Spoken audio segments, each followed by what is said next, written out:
In the heart of the Philippines lies a city teeming with life. Manila, the capital, is a vibrant metropolis where millions of commuters daily navigate its chaotic streets.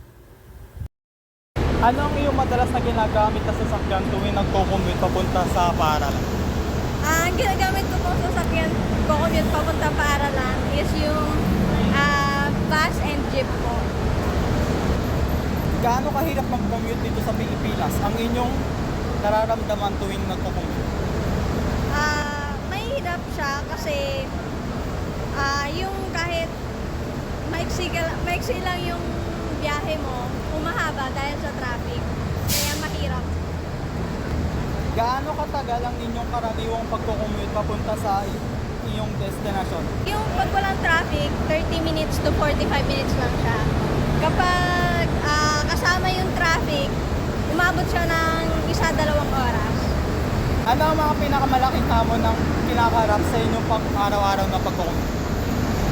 Yung traffic mismo, sobrang traffic niya. Kahit saang lugar, basta. Yung init po, Air condition naman yung mga bus. Except lang kapag siksikan, syempre mainit, nakakapagod.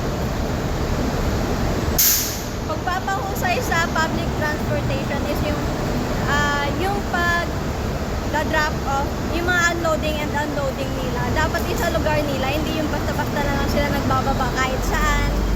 Yung mga ganon. Para sa akin, depende yan sa destination mo. Kung gaano kalayo yung destination mong pupuntahan, mas okay na gumamit ng alternative na sasakyan para iwas din sa traffic at mabilis ka makapunta. Komportable pa. Alam mo, walang masama dun sa adjusted work hours, minsan meron pang work from home, etc. etc. These are okay kasi ito yung pwede siyang i-deploy para una mas spread out yung traffic demand o kaya naman mas spread out yung schedule, pero hindi siya yung hindi siya yung sagot. It's a stopgap measure. Pero kulang. Kasi hindi mo pa rin and again, ayaw nilang i-address yung root cause ng problema. Kung baga sa nagbo-buffet, kapag ikaw yung nagbo-buffet, ikaw yung tumataba, ginagawa, bumili ka ng mas malaking damit, di ba? Dapat i-address mo yung root cause ng problema. At yun yung nangyayari, tumataba yung ating syudad, dumadami yung taba sa ating syudad, yun yung mga kotse. Ngayon, dapat Akala ko sabihin mo, tanggalin yung carbohydrates sa buffet. Sorry.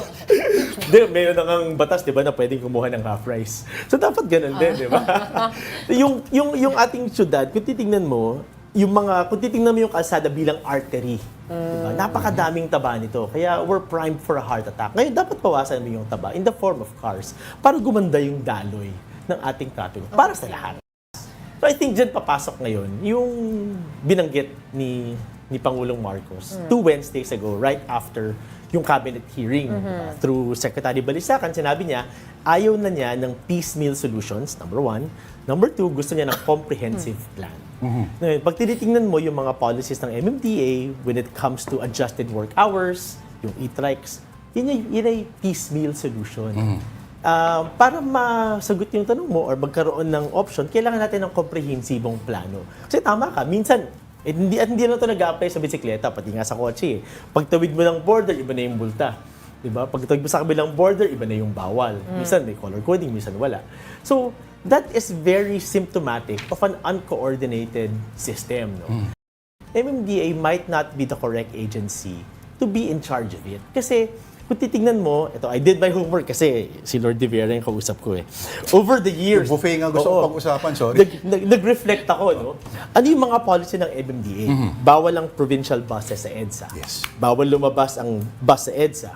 Okay. Kailangan daw paghatian ng bike lanes ng motor at ng bisikleta. O kaya, minsan sinabi nila, hindi, tanggalin lang natin yung bike lanes kasi nakaka-traffic.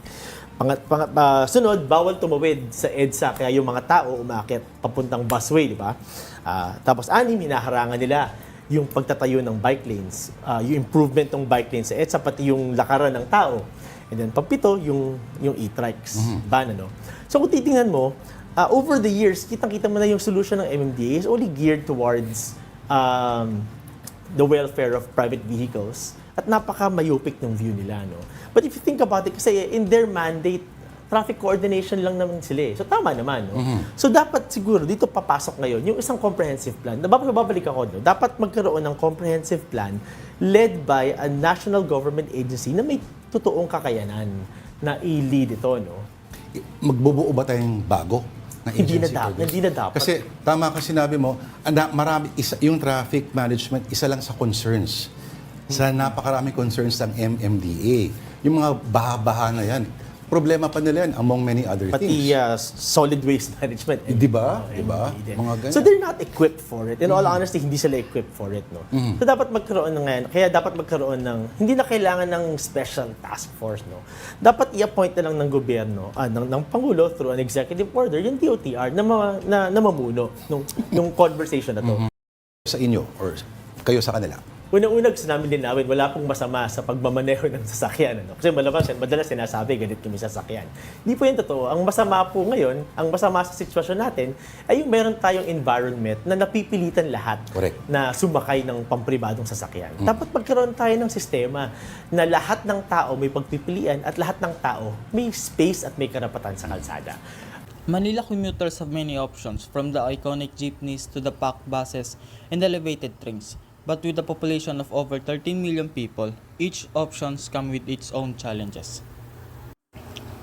Traffic congestion is a daily reality for many commuters, with some spending time each day just to travel short distance. Despite the challenges, Manila's commuters display resilience and adaptability. They form tight-knit communities during their daily journeys, sharing stories, laughter, and frustrations. Traffic congestion is a daily reality for many commuters, with some spending time each day just travel short distance. Join us next time as we explore more stories from the vibrant tapestry of the Philippines.